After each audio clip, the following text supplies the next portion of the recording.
What up?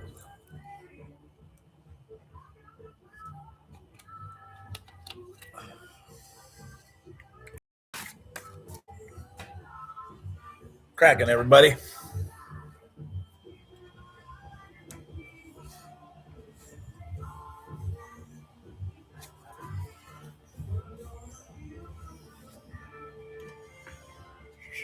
What up? What up? See how this works out tonight.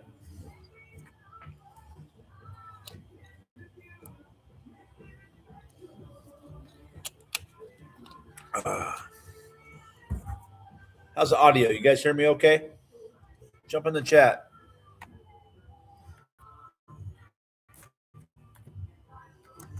What up? Just share this to a couple socials real quick.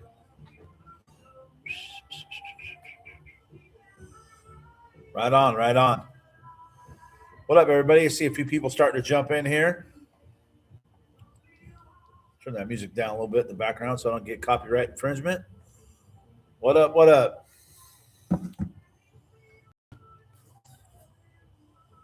What's going on tonight, everybody? What's everybody up to? Kind of just chilling out in the shop tonight. Got things kind of cleaned up and got a few cars put away after a crazy week and weekend with that thing. It's pretty epic.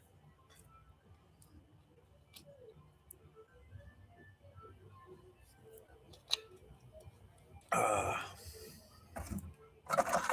had I don't know if you guys saw my video or not, but definitely had an epic failure with that thing at the track. It was pretty gnarly.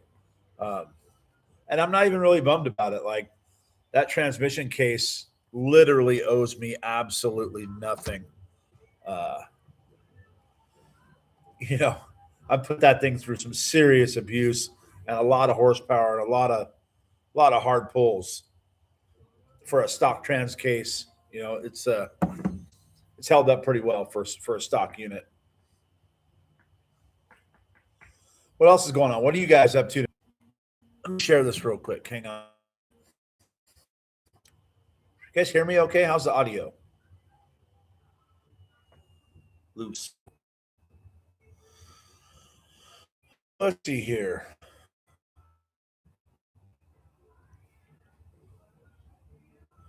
Sorry, I'm not looking at the screen real quick. I'm gonna share this real quick. Audio's good. That's awesome. All right. Let's see. Share. Copy link. Throw this on my. Do.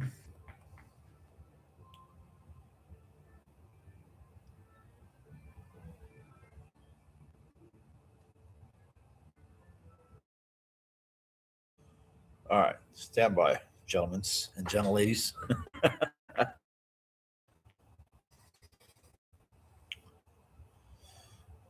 Let's see here. Let me find a picture to post this to. It's called a live carnage report. How about that? Friggin' mosquitoes in here. There we go. Let's do that one.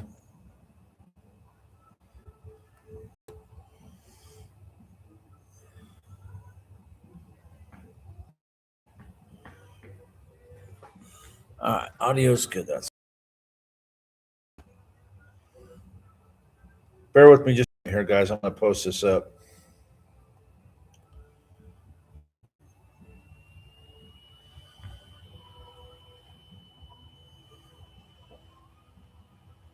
Live carnage report.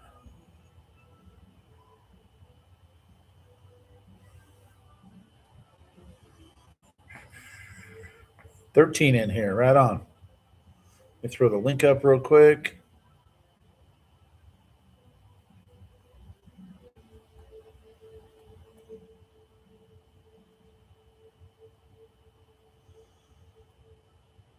All right. There we go. It's up now.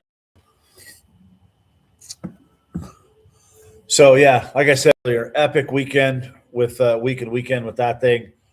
Jammed out to PFI speed, knocked out a tune. and alignment and everything, and then got back in time to race on Sunday. It was freaking pretty awesome. Um, just car made crazy power, made 944 horsepower of the wheels on like 35 pounds of boost. So definitely pushes the 1,000 horsepower mark, and it's freaking gnarly. Car's so fast. Let me see if that link works. Yep, and it worked. All right, cool.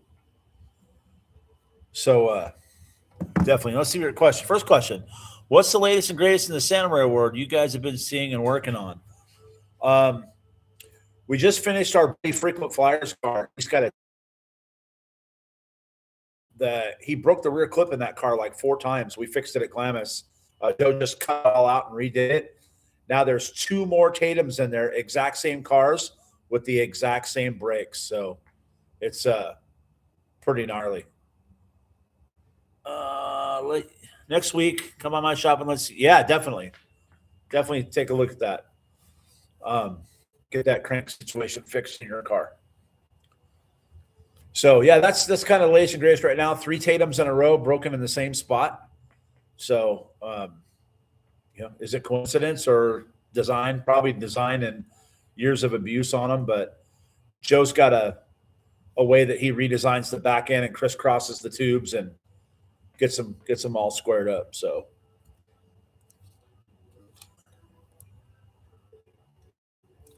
that's what we've been working on lately. Getting ready to take my car out either this week. God, I can't point right. This weekend or next weekend, I'm taking my car. My car's that way. That's Garrett's car. That's my car. My car out either this weekend or next weekend, and I'll be shooting a bunch of content. I was hoping to get it on the dyno and get it switched to E85, but I don't think that's going to happen before I take it out again. But anyways, it still rips. It's still fast. So I'm pretty stoked with the way that thing came out.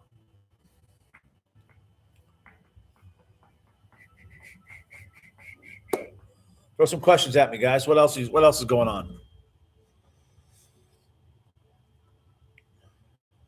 I made my fastest pass ever in Che Bella on Sunday. I went 9:16 at 150. Hold on, I got a time slip here. I'll show you guys. 9:16 at 154 miles an hour.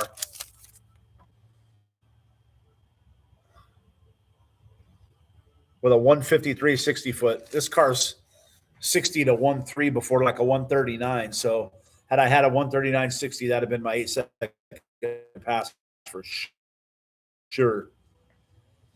And not for a 2,500 pound plus street car with all the door panels, carpet, dash, everything. I mean, it's still got a stereo in it, and she's a fast little street car.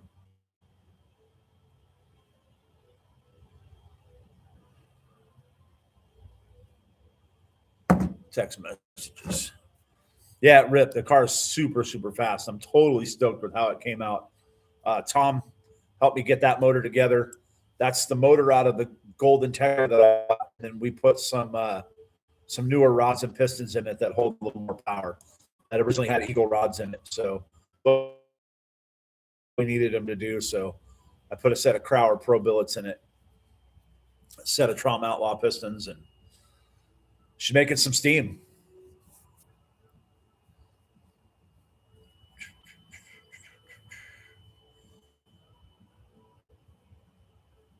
Let's see. Just got my amplified performance car with an LS1. Wondering what would be the best cam to run.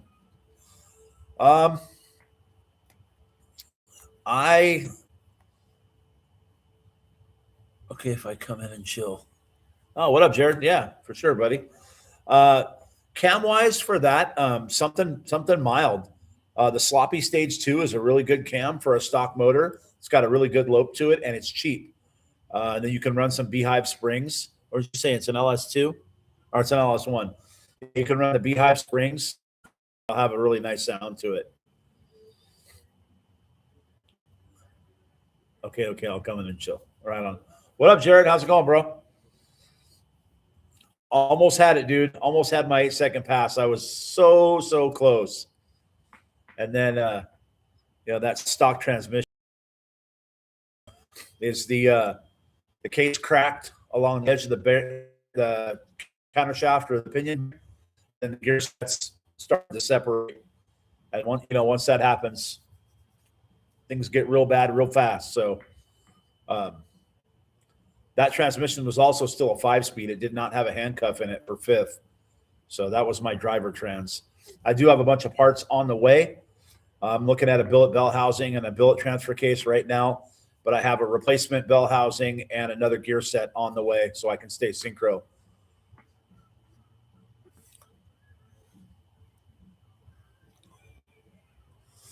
Yeah, dude, 9.1 off the trailer with a mild tune-up in it. That was the dyno tune-up. Like, we didn't even really start getting into it yet. And then the second pass, I broke the shift fork, or not shift fork, but the shifter cable holder. And that would have been the 8. How many pounds of boost in my car? 35 is what we were at on the big end. I was launching it on 25. That's another problem we found too. I looked at some of my older logs, and we had the car wicked up a little bit hot for what I was doing. I usually launch the car on like 17, 18 pounds, and we were launching on 25 and ramping to 35. So we were definitely trying to get that 8-second pass. I think if we'd have turned it down, I probably would have got it. But 35 pounds, it made 944 in Colorado. So to you guys, there's no air up there. 35 pounds down here would probably make more power.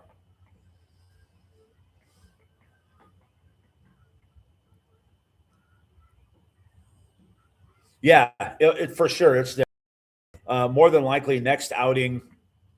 That's at I'm racing Bakersfield in the second weekend in February, and more than likely it'll have a dog box in it, depending on what the classes are for all-wheel drive. Because in the all-wheel drive class, if it's a all-wheel drive only class, there's some heavy hitters in that class. So without a dog box, yeah, there are classes for Bakersfield. So the all-wheel drive class, there's going to be some heavy freaking hitters in that class, and I'm going to have to swing for the fences if I even want to qualify. So it'll probably have a dog box in it.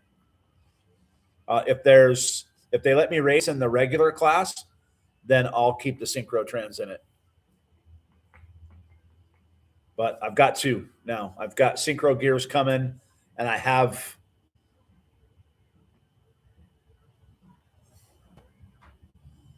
dude, Arizona sucked. There was like 50 cars total. Bakersfield, there'll be 200 plus, just because the scene's way bigger in Southern California. All right, I don't know if Central California. But I went to H Day in Bakersfield, and it was packed. I mean, packed. So Arizona, it sucked attendance wise. It is what it is. 5x5.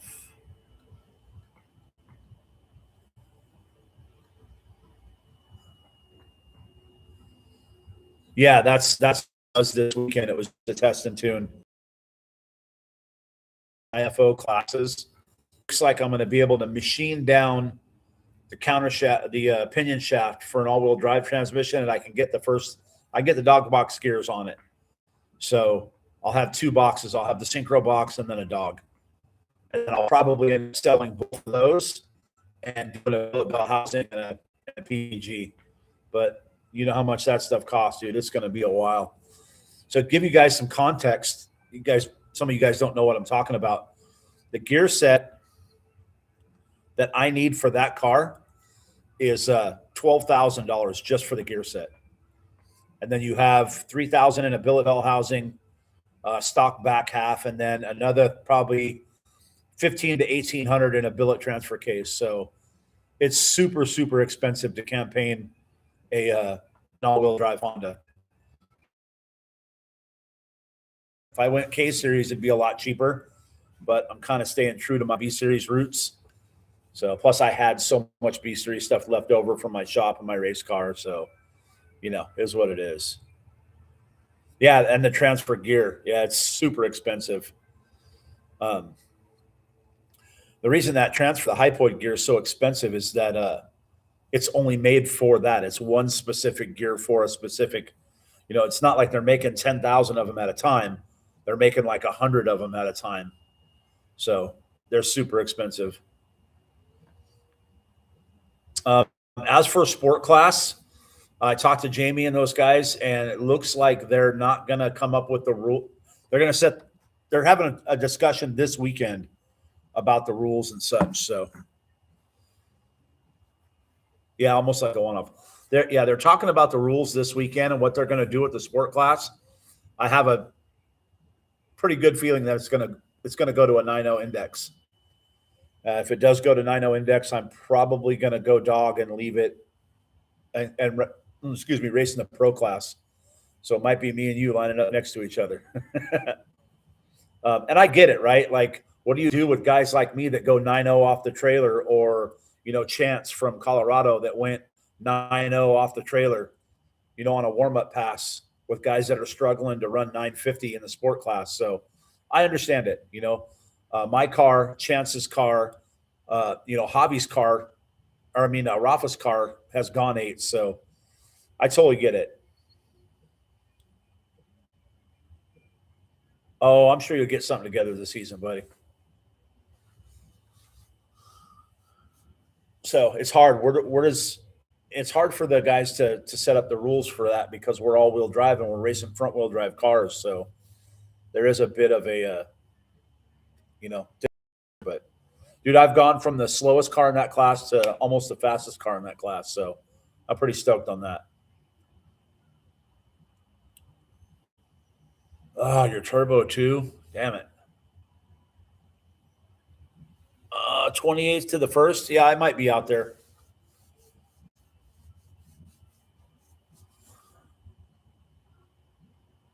Yeah. 28th to the 1st. Yeah, I'm planning on taking my car out and getting some Dune content, making a whole video about just doing it with my car. And a couple other friends. I do have some stuff coming up in Glamis. Some cool. We're gonna do like a Glamis influencers challenge out there. So it's gonna be pretty cool.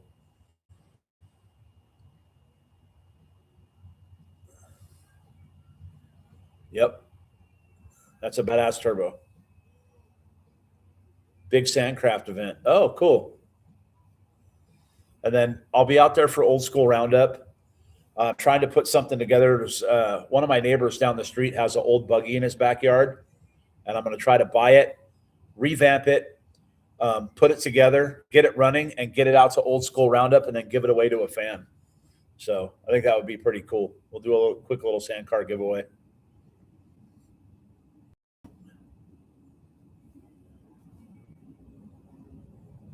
Yeah, most definitely. Most definitely you do.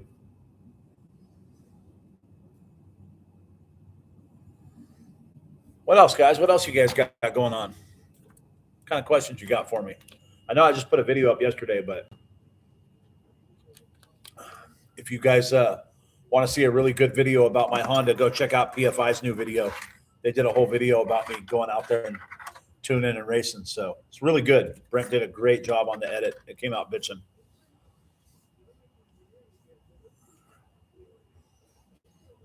Oh, somebody's texting me. What do you want? What do you want, fool? Let me respond. What kind of axles? Oh, wow. Random phone number asking me what axles do I have in my car. First things first. Jamie and I've talked about any more seat time. Yeah, most definitely. Let's see here.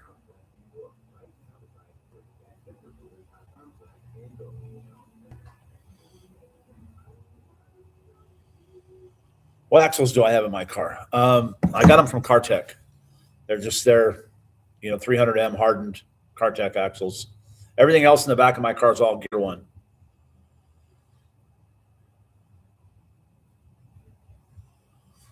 Well, dude, next event is in February, so that might be an opportunity for you to get out there. Bakersfield. I think if things go the way as they're supposed to, I think I'm going to fly Brent and Jamie out to help with my car. Tom is good. I talk to him every day. How much for those gear ones? Those gear ones that I broke. What gear ones did I break?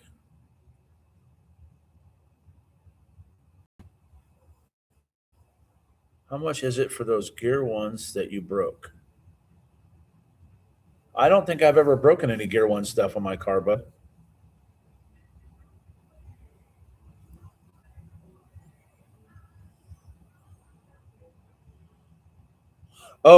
That's Liberty. That again, not for the faint of heart. To replace that gear set, Liberty doesn't make it anymore. That was like a one-off custom deal they made like 20 years ago. I replaced it with the Gear X first and second, and it was just over $2,000. Oh yeah, no worries, no worries. Yeah, I bought the Gear X stuff. It was $2,000 for first and second. It's like a $4,000 total gear set, but I already have a good third and fourth, so I didn't need it. And I got really lucky there because they had someone that was looking for a third and a fourth. Yeah, ouch. So when you watch my video, that little clutch dump where the car breaks, minimum $2,000 right there just to replace the gears. Then I have to buy housing. I put a hole in the back half of the case, and I broke the transfer case. What up, man? Life is good, brother. Life is good. So I've gotten really, really lucky with that car. That thing's had a pretty basic transmission in it for the last 3 years. I think the first 2 years I drag raced on it, I was making about 700-ish horsepower on a bone stock transmission. I think the fastest I've gone is like 10.0. I think I went 10.0 or 10.01 on a bone stock transmission. And then I got I've had some straight cut gears in it for a while now, and that's gotten me almost a full second faster.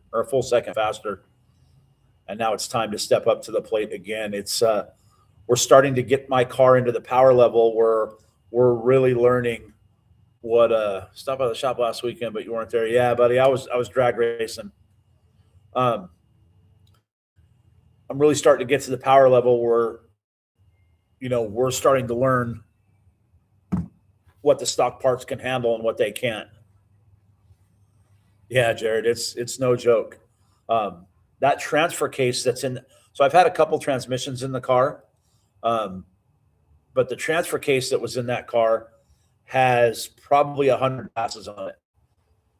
Probably had 200,000 miles on it when I got it out of an old, Honda CRV, and then I probably put 2,000 or 3,000 miles on it during race weeks, and then probably 100 drag race passes. So that transfer case owed me absolutely nothing. I know guys that don't get 1 or 2 passes out of them before they break at 300 horsepower, and my car's been in excess of well over 500 its entire life.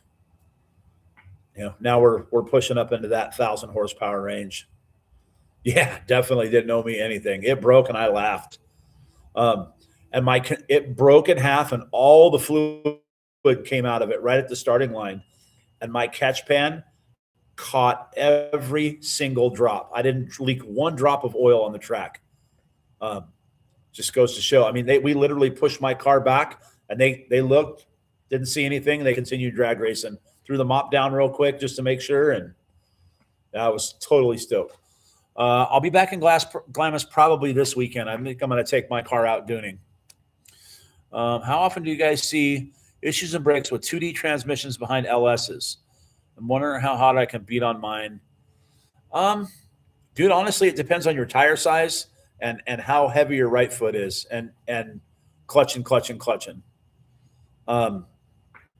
I drove my car when I first got it with a 4.8 liter LS and a bus box in it for 3 years without breaking it.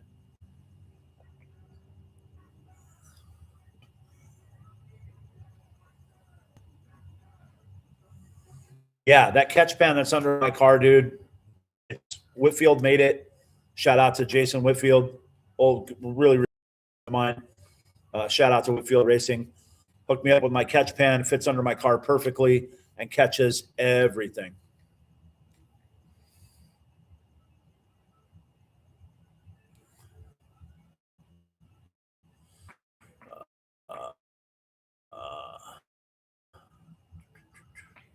About that stock transmission. Yeah, you know about that stock transmission. Money well spent. Jason makes, yeah, he does. And he's a great guy. I've known him a very, very long time. Back prior to his green CRX, I've known him probably 30 years. Him and his cousin. Oh,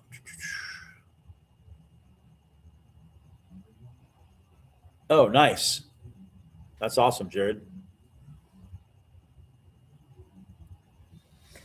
Yeah, someone had commented on my video about me putting a slipper in that car, and I think once you switch to a slipper, my car is a street car, and I want a race car that I can drive on the street, or do I want a street car that I can take to the drag? And I'm more of a street guy, so I'd rather have a street car I can take to the drag strip, because there's a ton of weight I could shave out of that car, and I just refuse to do it because it's still got, front seats, carpet, dash, a stereo, door panels. My windows still roll up. The antenna's still in it. I can listen to the radio. I do drive that car on the street when every now and then I go to Cars and Coffee with it. I've got my street tires sitting right over there. I throw them on and go cruise it around every now and then. So that's kind of where I'm at. I want to keep my street car that I can take and drag race. Poker run and Superstition this weekend. Oh man, that sucks. I wish I could make it.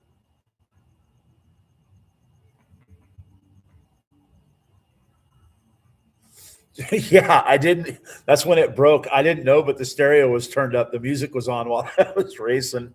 When it broke, I was like, "Oh shit!" I had to turn it down because we were listening to it in the pits. I had my stereo on in my car. My doors were open, and we are just wrenching away. So, like I said, I'm more of a street car guy. I want to keep it as street as possible. I'd rather have a street car that I drag race versus a race car that I drive on the street. Is it hard to pass emissions with my street car? No, because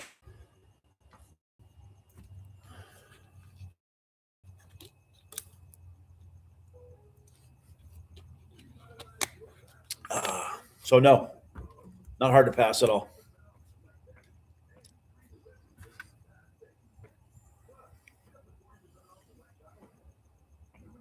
And in case anybody's listening, that car does spend most of its time at the other house, along with my F-350 and a few others.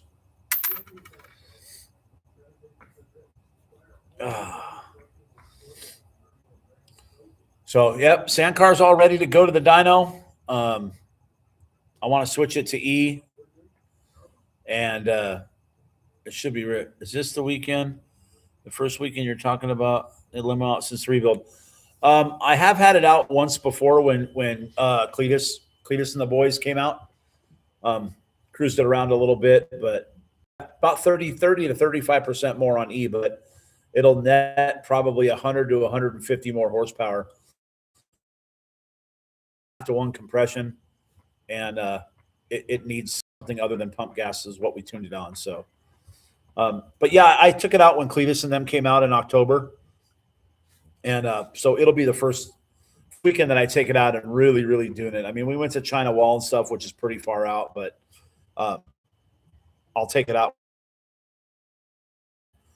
get to rip on it pretty hard. The reason I like E85 is because it's cheap. You can get it from the pump, and that car runs on it. So why not just keep all my fuels the same? That car runs on pump E85 as well. So it's just easier when I need to get Garrett comes in town. He wants to drive his car.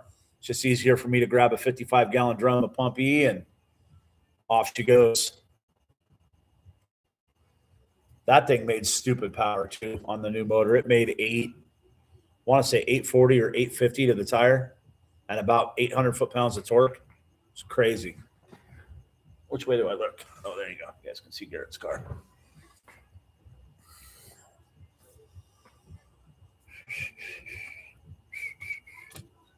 What else you guys got? Any kind of Glamis questions or anything?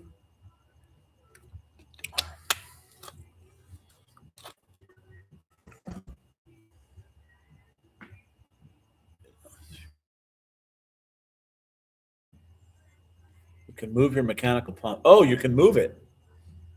Oh, that's good because those H pumps where they're at, man, you guys have a lot of fuel priming problems. With Steve-O's help. Yep. Steve-O's getting down with that CAD stuff, dude. He's killing it.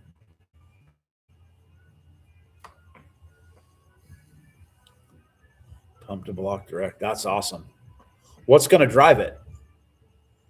If it's pump to block direct, what's it going to drive? Is it still going to drive off the cam?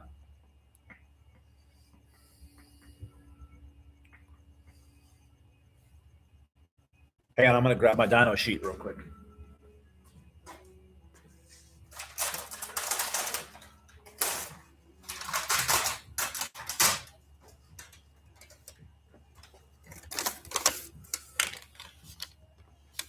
So here's what my sand car made on pump gas. See if I can get a 569 and then 556 torque. But again, like I said, that motor is 12-1. So, oh, cool. That's awesome. Do I still have turntables? Yes, sir, I do. You know that about me, huh? Yeah, I sure do.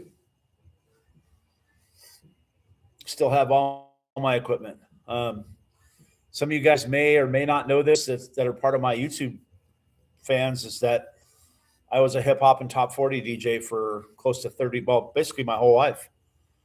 I was a professional DJ. I did weddings, parties. I worked at nightclubs. So that's why the transition to YouTube for me was not that big of a deal. I'm used to being in front of crowds. You know what? I think my camera's dirty. There's a stupid glare. Hang on a second, guys. Let me grab something here.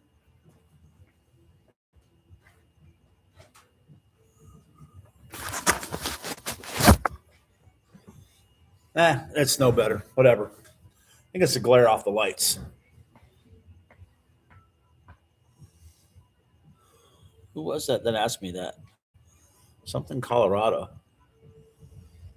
If I get back into it, do I need to buy 1200 still? I would. I just like the feel for it. But then there's so much digital stuff out there now that it's makes things a lot easier. I use a system called Phase. So it's just a little square piece that sits on top of your turntable, and it just spins and it sends a time code to a receiver box and then plays through your laptop. Works really, really well. It's all battery powered, and when you're done spinning, you just take it off and throw them on the charger. This week, we are taking Joe's car to the dyno. I got to get with Tim at Exact Dyno tomorrow and find out what day we're going to do it. But yeah, we will have it back on the dyno this coming week, or have his on the dyno this week. He's chomping at the bit to get out there and drive that thing. He really wants to go do in his car. I actually just talked to him about that a couple hours ago. Joe's already out in Glamis for the weekend, so.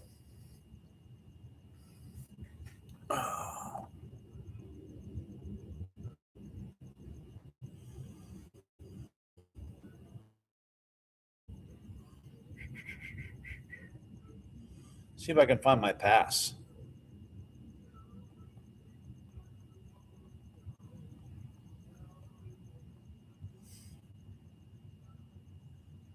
I'll show you guys a picture of the carnage.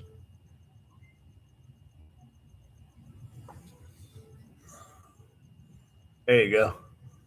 So if you see that crack that's right there next to where the main bearing is, So just that little bit of tolerance opens up. And so if your teeth are all meshing good between the counter shaft and main shaft, so your teeth are meshed like this, it separates them a little bit, and then they just strip and off with their heads, I guess. And, I don't know how long that crack has been there. It might have been there a long time. You think you want to go full analog. That would be really cool, but the problem is carrying all that vinyl around with you. That part sucks.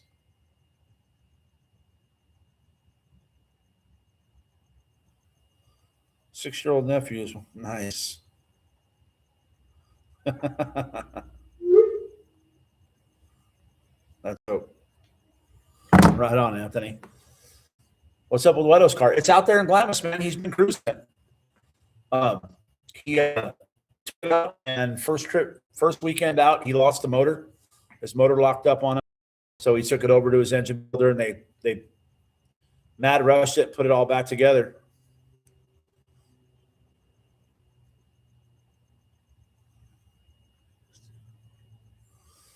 Can't remember the guy's name at the shop, but he was showing me pictures of his car, but it was down. Did he get it fixed? I don't know. I don't know. Which car, Johnny?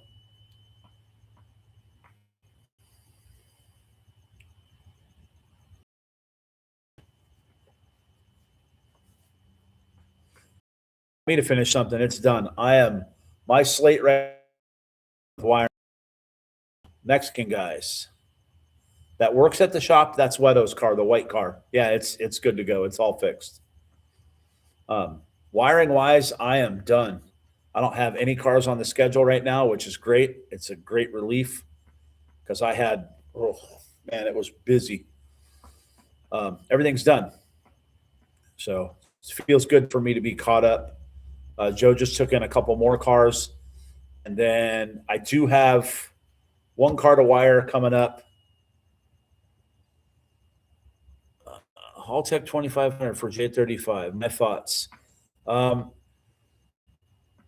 If you're good with the Haltech and you know it, then so be it. Those systems work really well. Yes, you have mine and Noah's. Oh yeah, for wiring. I know. I was just about to mention that there is a couple cars for me to wire. If you're good with Haltech, then go for it. A standalone's a standalone in my eyes, and if you're good and know how it works, and it works to be, it's not Holley now, but it used to be on Mega Squirt, which is like really on the low end of standalone management system work. So I'm a Fuel Tech guy. I like Fuel Tech. It's really user friendly. Have I ever posted any of my old mixtapes on YouTube? No, I have not. My wife keeps asking me to do that. I'm thinking about starting another channel and posting some of my stuff up on there. And if that's the case, then rather than posting my old mixtapes, I'll just make new ones and do them live so you can see me doing it, which I follow a couple of DJs that do that on YouTube. It's pretty because you're using all copyrighted, material, but it's what it is. I really miss the days of COVID when I was spinning on YouTube or Facebook Live before they really started hitting us for copyright infringement. I had a lot of fun doing that stuff. My career as a DJ, I always had to work within some constraints. I was either doing a wedding or a high school, prom or stuff like that. It wasn't until I got into the nightclub stuff to where they took the constraints off me and I could just do whatever I wanted, which was great. I really hated, it's like working with handcuffs on, you can read a crowd and you can tell people want, you to push the envelope more with different music. And then because you're doing a wedding, probably not proper, you know what I mean? So I know now it's like all the gloves are off with weddings, but, all right. Let's see here. Well, that didn't come through either. But yeah, I thought about doing that, but again, it's all time. I don't have a whole lot. Yeah, like I said, my wife would really love it because she loves when I spin. So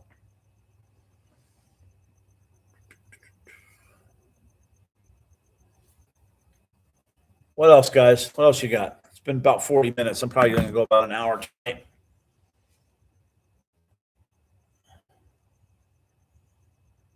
Definitely had a good weekend of drag racing. It was awesome.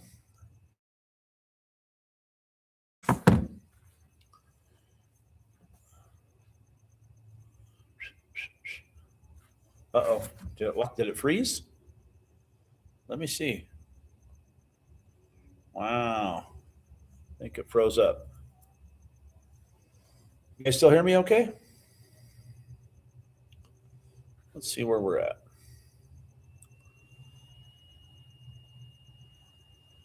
Yeah, you and me both, bro. That's not it. Here we go. No, looks like we're still live. All right, good. All right, sweet. Yeah, I'm ready for the season to start too, dude. I'm really looking forward to some races this season. Yes, I did race in San Diego in the late 2000s. I think I still have a shirt in my closet. It was sdstreetracing.com. I was part of that website or that forum. Yeah. My VW Bug is gone. Sold. Bug is sold, buddy. Oh. Yeah, it was sad to see it go, but like I had said in some other live videos or past videos, I just didn't have the time for the car, and I hate to see it just sit there and rot. Um,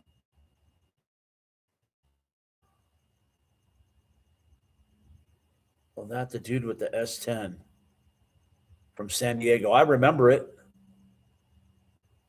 I do remember the S10. I was not the dude with the S10. Um, yeah, Bug sold. It's gone. It was bittersweet, but it went to somebody who really, really wanted it and could pay it the attention that it needs. And I got a good value for it, so I was happy with what it sold for.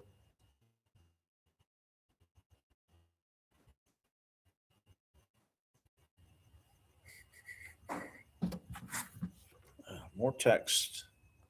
More text questions. Ask the questions in the chat. Don't text me.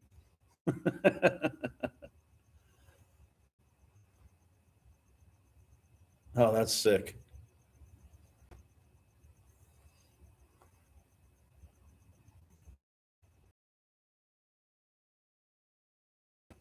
Oh. So, more parts coming for the Honda. I'll get that thing back. Try to take it out. Jeez. Oh shit! Is that the trans? Yes, sir.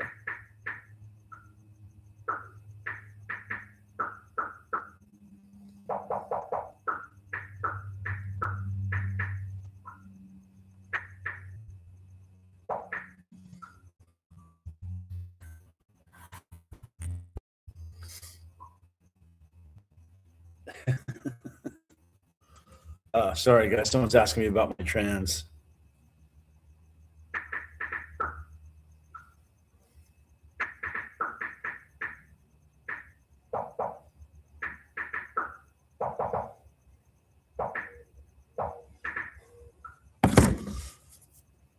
So yeah, I'll get this thing back together, and then I'm trying to go out to Firebird one more time before Bakersfield just to get a little bit more data.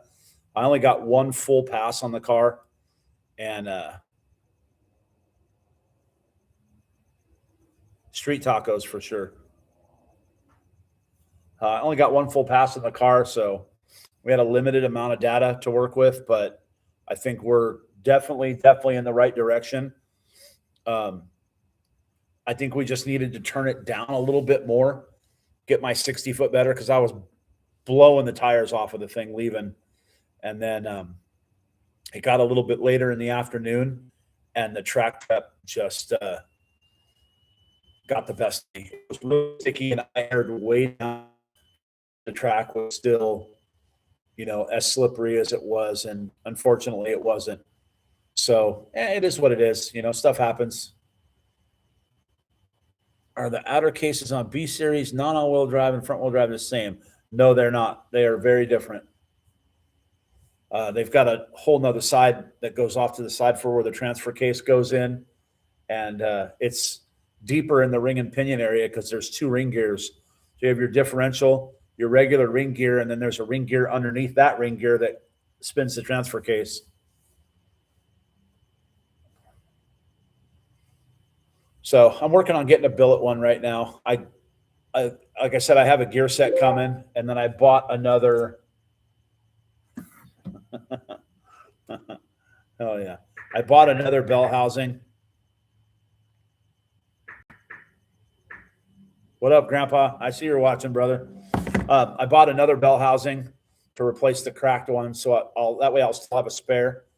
So I have two transmissions for my car, and I always try to keep two, whether one's stock or not. Just that way the car still rolls, still drives. And if I'm competing on a race week or something, I know that car will go 10-0 all day long on a stock transmission. And I can get away with not hurting it because I did it for hundreds, thousands of miles and 30, 40, 50 passes with low 10-second passes with a bone stalker. So I know it'll do it. That's why I try to keep a stock spare. So I ordered another stock bell housing. It's on the way, and we'll get it all put back together the way it was. So I'm a taco man in Southern California. I'd love to come out to Glamis and set up my taco stand at Glamis Fab. Yeah, that would be awesome, dude. Unfortunately, we've talked about this before, and there's a lot of rules and regulations out there that have to deal with food handling and stuff in Imperial County and being part of the store or whatever. If we serve, there's no bathrooms there, and if we serve food, you got to have a bathroom. So unfortunately, we can't do that. I tried to get into the hot dog business there, and that won't work either. How's your weather? It was supposed to rain tomorrow, but it was like in the high 70s, low 80s here today.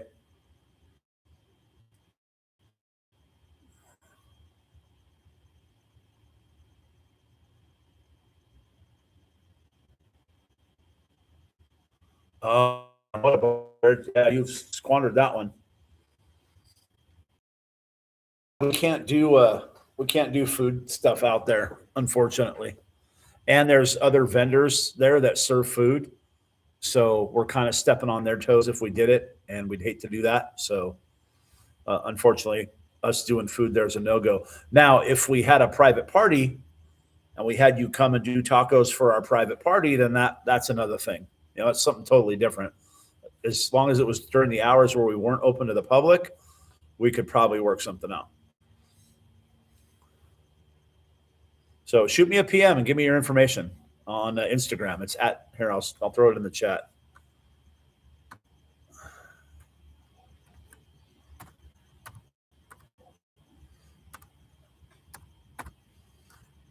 _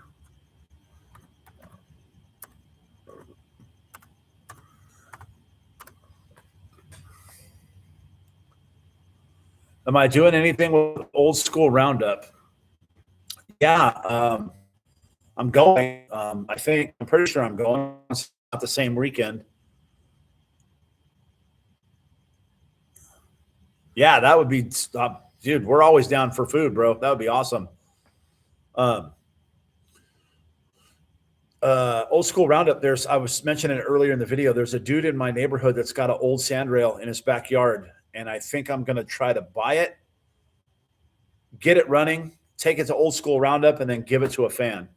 So we'll do a giveaway on it. So I got to just get some time to get over there and talk to the guy about it. see what it needs and what have you. It's been sitting quite a long time. So I actually don't even know if the guy wants to sell it, but I've been in this neighborhood 4 years and the thing's never moved. So I'm sure he doesn't have much interest in it. So that's what I'm trying to do for Old School Roundup. Either way, I'll be there. I'll bring my car. I don't, it is what it is. I'll go hang out. And then it's really cool going there on the night. I like going to the bonfire at night. That was cool. We had a good time. As a matter of fact, I think you guys were out there last year with us for that. What up, Tommy? What's good, brother?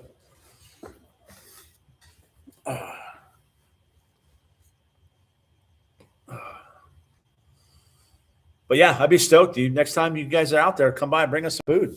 Hell yeah, that'd be awesome. We love it. I have like 3 cases of Twisted Tea out there right now. Fans have been killing it with the Twisted out there. Let's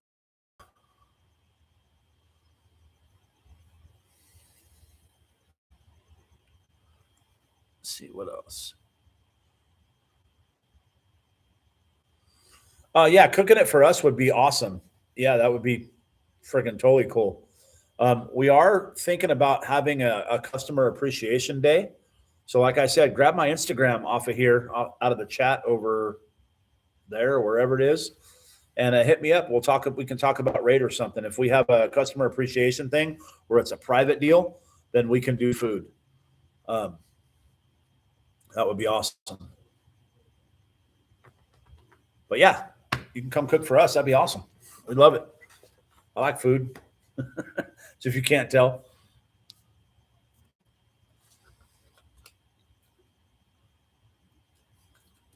So I'll probably get back out there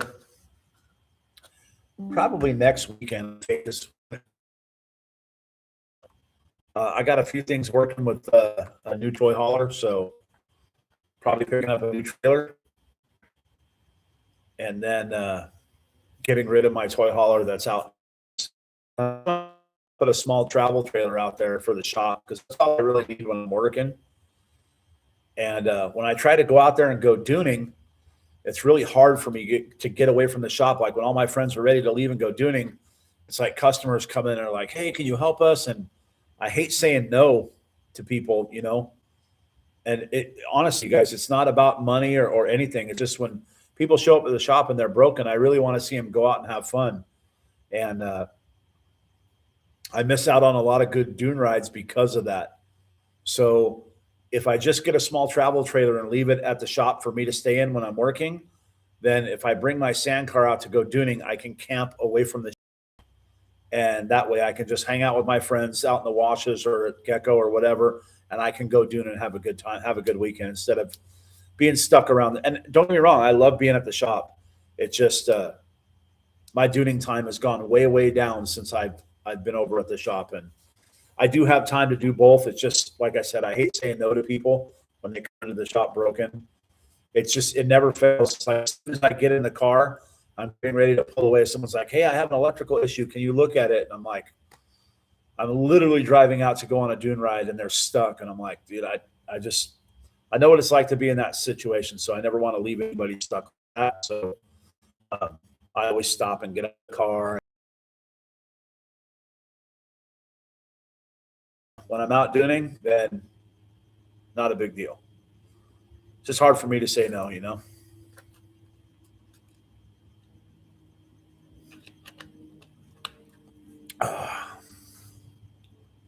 What up? What up?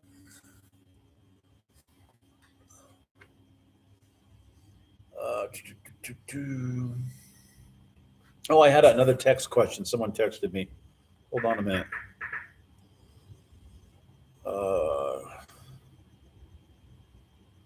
CV, what CVs? Oh, okay. That's a great question. So I have the Gear One Super CVs in my car. I have them in Garrett's car as well. I've had zero issues with them. My Super CVs they're California old, so probably 5 or 6 years. I put them in that car before I went on race week, and I put them back in the car after we redid it. I put them in this car. What Gear One used to do is they were using a Lowbro a GKN German CV. They were REM polishing it and cryo treating it and race prepping it and packaging it as their own CV. They have since stopped doing that, and they are now manufacturing their own CV 100% Gear One everything. They make the outer, they make the cage, the star. The only thing they're not making are the ball bearings, which, the ball bearings of steel ball bearing, it is what it is.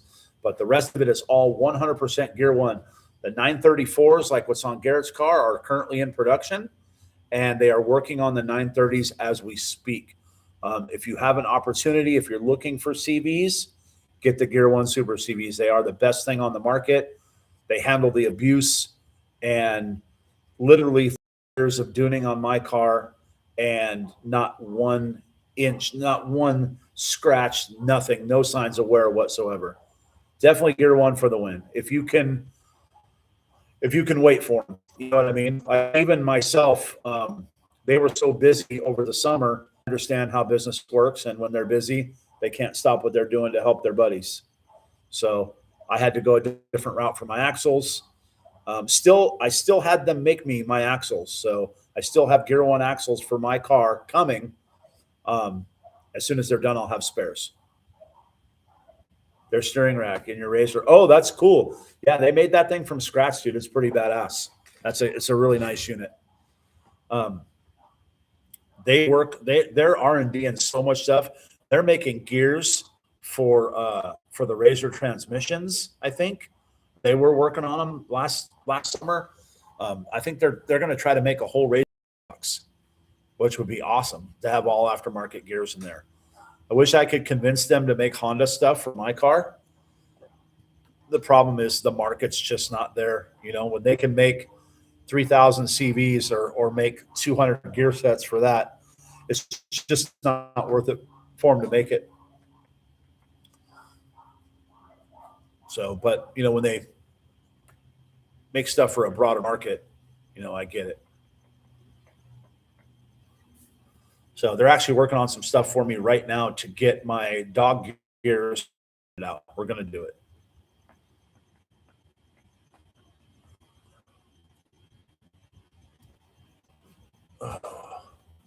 All right. I got about 6 minutes or so left before I jump off of here. You guys got any more questions for me? What do you got?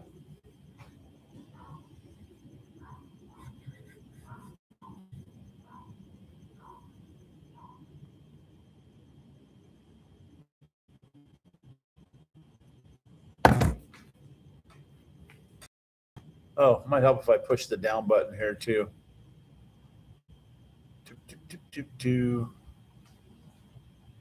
McMillan or Arizona Transaxle? I got to go with Bill at Arizona Transaxle. Not that McMillan doesn't do a good job. We deal with a lot of customers that deal with them, but Bill's our guy at Arizona Transaxle. He definitely takes care of us. So I got to go with Bill at Arizona Transaxle. He is our guy. Or Casey. Casey works for him as well, and he has his own thing on the side. And Casey does other work as well, but they're both at Arizona Transactional Exchange. They are definitely our go-to for that.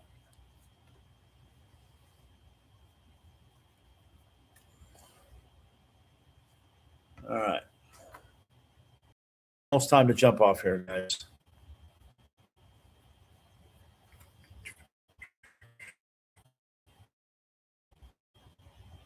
About to pull your 2D Blu-ray opinion. Oh, that is a bummer. What did I just see? This guy on Facebook, Ronald Williams. He's a transaxle guy. I understand he's pretty good, and he has nothing on his plate right now. He's completely caught up. So if you needed to get it in and get it done right away, like a week turnaround or something, he would probably be the guy. And he's probably got parts in stock. So you might want to check him out.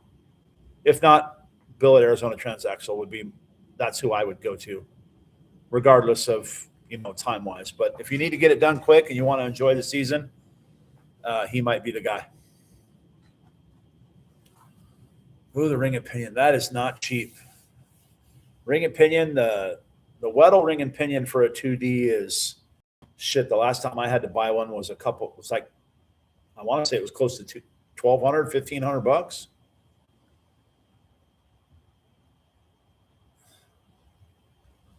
What do I see as the most common people fail to maintain on their buggy? Their CVs, 100% CVs, because no one likes to do it.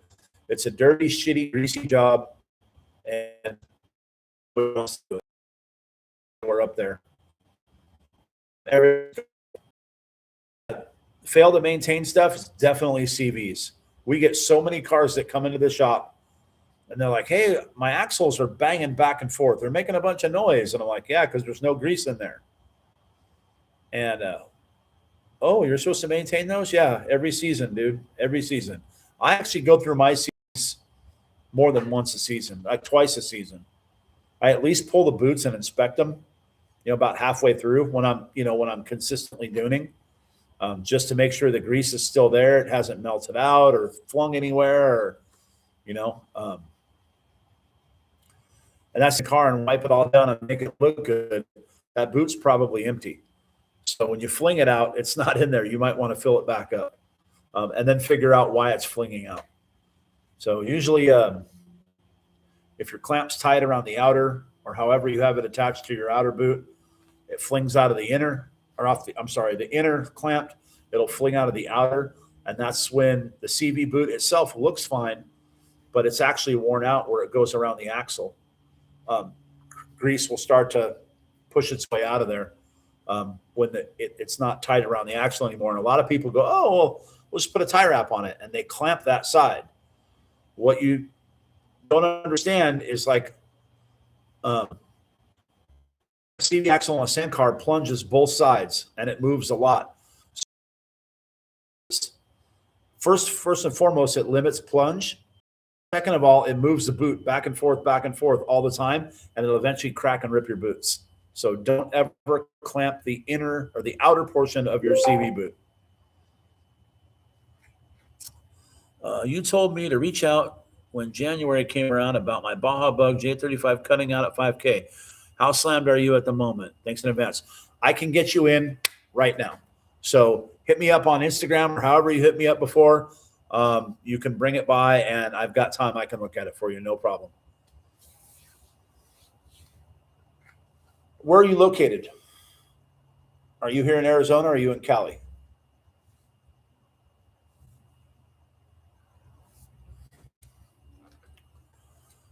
I'll text you. Okay, cool.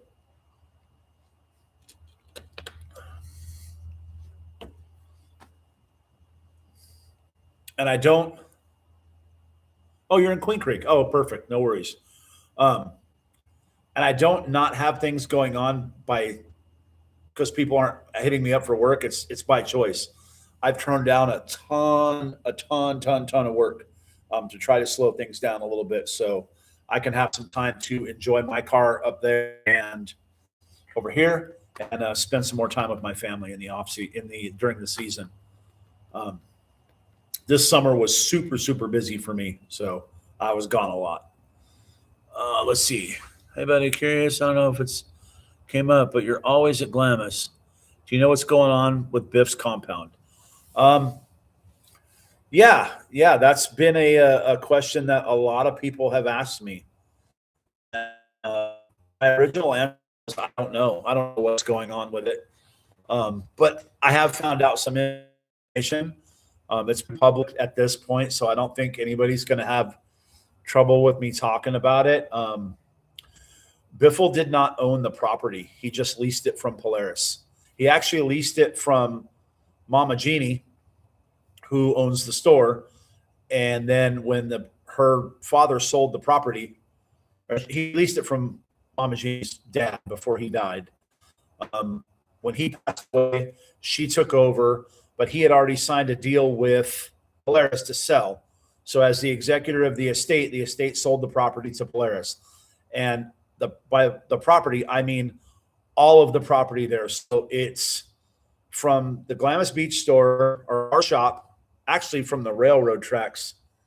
Theoretically, that's the road to get to the washes is just an easement. That's actually private property. It's a railroad easement. Their property goes from there all the way to Vendors Row, all the way to Biffle's building, storage across the street, plus the 30 acres behind storage, and then 30 acres on the other side of the tracks on both sides of the highway are all owned by Polaris now. So Biffle did not own the property. He did build his building there and put his house there and his little mobile home or whatever, but he was on a lease. So what's going to happen with this compound, I have no idea. I would imagine, I wish I knew. I really wish I knew. I went out and talked to Roger, who was one of Biffle's best friends, his right-hand man. This car was being stored over there, and I got it out of there because they locked the compound down, and no one gets in or out over there. Especially if some of you guys watched the news or followed social media, you saw what happened at his house. I can only imagine what would want to happen at Glamis. And tell your friends, there's cameras all over that building now. It's being monitored 24/7. We're keeping an eye on it as well from the store side. So if you guys want to drive by and pay your respects or maybe hang on the fence, you're more than free to do that on the Dunes side. Don't go down the private road that leads to the compounds. Go, if you want to pay your respects or hang something on the fence, go do it on the Dune side. You're more than welcome to do that, but please do not go inside. Have respect for Biff and his family and everything that's going on, and please do not go inside the compound. But you're more than welcome to hang a sign up on the fence or put some flowers up or whatever you guys want to do. That's awesome. But yeah, I wish I knew what was going on with it more. I would imagine that Polaris is going to take the property back, or maybe his corporation is going to continue the lease. I wish I knew, but I don't. So whatever happens in that situation happens. It was a tragic loss, and it was just a bad deal all around. But I have been hit up by like 4 or 5 millionaires and one person that is a billionaire that was interested in purchasing the land and the property. I don't know if you guys know who George Kurtz is, but he owns CrowdStrike, or did own CrowdStrike, whatever. He founded CrowdStrike, but he actually dunes with me, or not with me. He dunes with some people that I dune with, and he was actually interested in building and stuff. But it's I don't think it's going to be for sale. If I would imagine that if Biffle's Corporation doesn't continue the lease, Polaris is going to take it back and it will become property of Polaris. That's what I think. I don't have any secret inside information or anything, but looking at it from a corporate standpoint, that's probably where it would end, where it's going to go.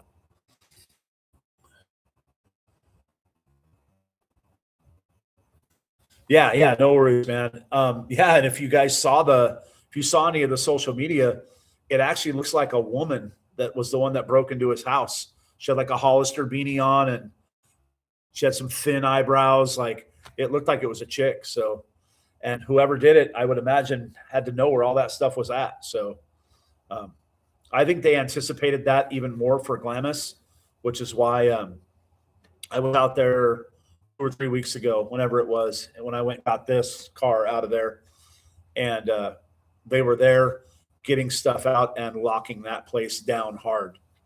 So I think they were anticipating, because it's Glamis, it's in the middle of nowhere. It's hard to keep an eye on that place, So they did put up a whole bunch of cameras. So again, like I said, if you guys want to pay your respects to Biff, feel free to go by there and hang something on the fence or whatever, but please do not go inside. It's they will trespass you, and it's just all bad from there. Biff was a really, really good dude. I really enjoyed the time that I had spent with him. Wasn't a whole lot, but he was pretty selfless. Most of the times where I ran into him in the dunes, he was helping other people that he didn't even know. And half the people that he didn't even know he was Greg Biffle. Like, just a straight up legit guy that was always out there to dune and have fun and was always helping people. So That to me is why I'll say at the end of my videos, be like Biff. Always willing to give another Dooner a hand, and never leave anybody stranded out there, which to me is that's code for Glamis, right, guys? Never leave anybody, don't leave anybody behind. Someone's broken down, stop, thumbs up, down, make sure they have water. I've been in that situation many times, broken down by myself, and people stop and make sure I have water and I'm good. And if I sent someone to get parts for me or something, so he just did what we all should. So be like Biff, guys.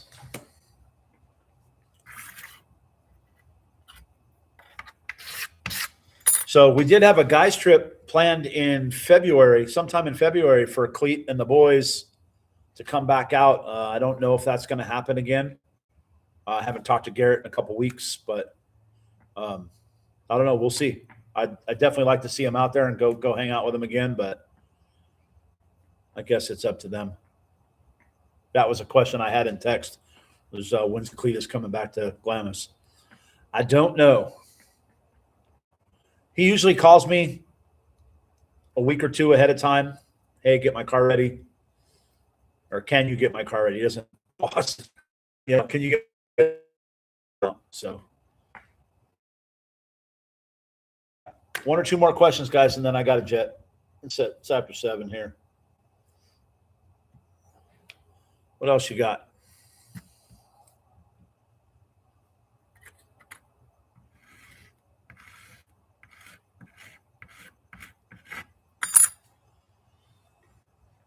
And again, everything I know about the compound and stuff is not anything that anyone else doesn't know. It's public knowledge.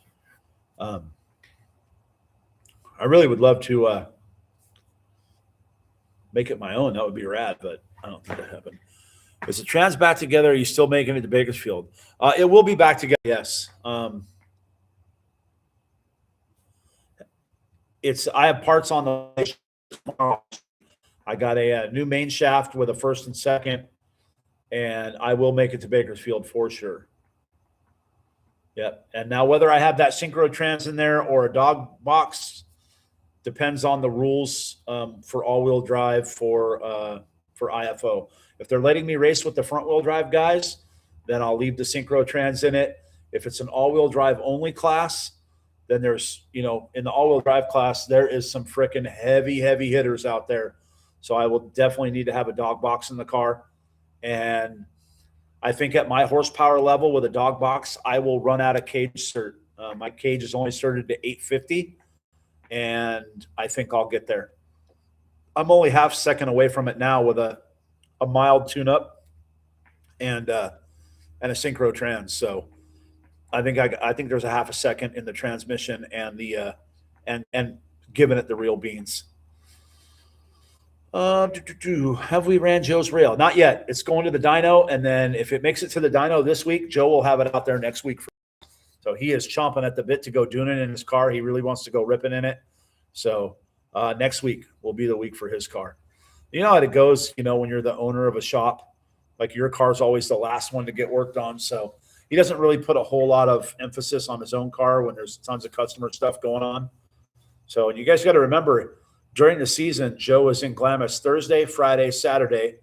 He drives home Sunday. He takes Monday off and works Tuesday and Wednesday at San Limo, and then Thursday he's back at Glamis again. So it's really hard for him to do stuff, at the big shop right now.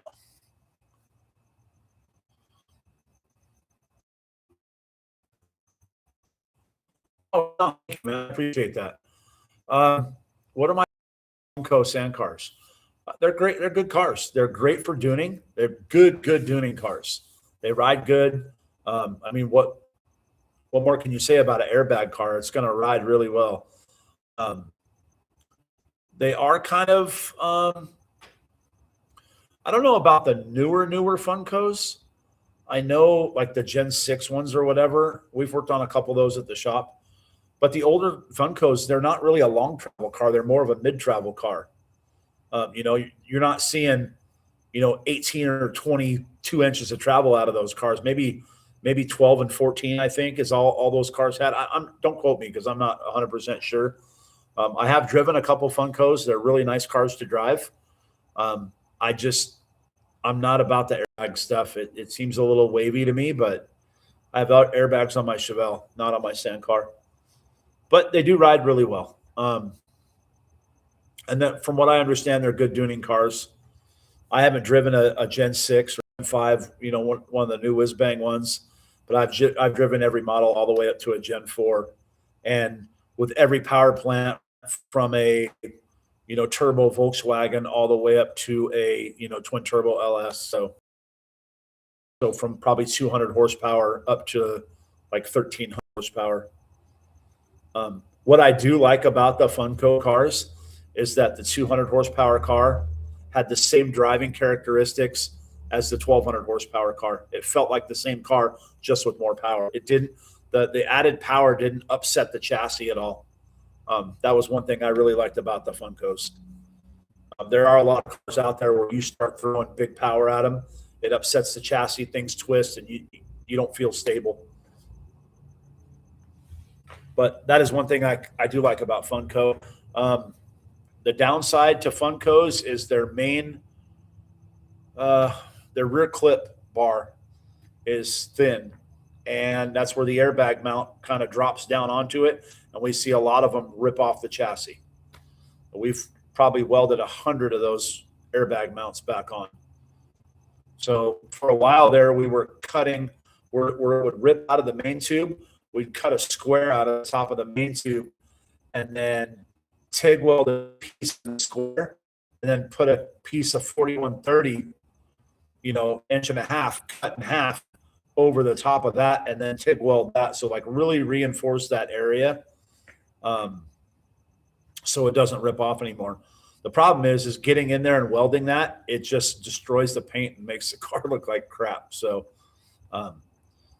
that's the one downfall to the Funkos I've seen. That's really, other than maintaining CVs and stuff on Funkos, I haven't really seen any broken. I mean, Joe's probably fixed a couple broken chassis from crashes and stuff, but the regular stuff that breaks on Funkos, the airbag mounts, the Tatums, the rear clip breaks, the Funkos, the rear airbag mount rips off. The Buggy Works and what's the other company from Buggy Works? Desert Dynamics. The lower arms bend, and the JP car style cars with their front ends, they're not supported enough, so they either bend up or they crack along the chassis. Like I've got a list of what we regular brakes that we see on Funkos and JP and a bunch of the other brands that are pretty common.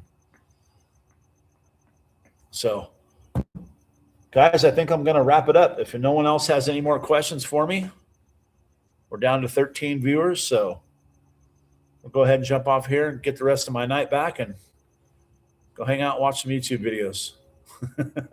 So, as always, guys, thank you so much for watching. Thanks for jumping in on this last minute live. I was kind of bored and had everything cleaned up in the shop. So any advice for buying a used Techniques 1200? MK3.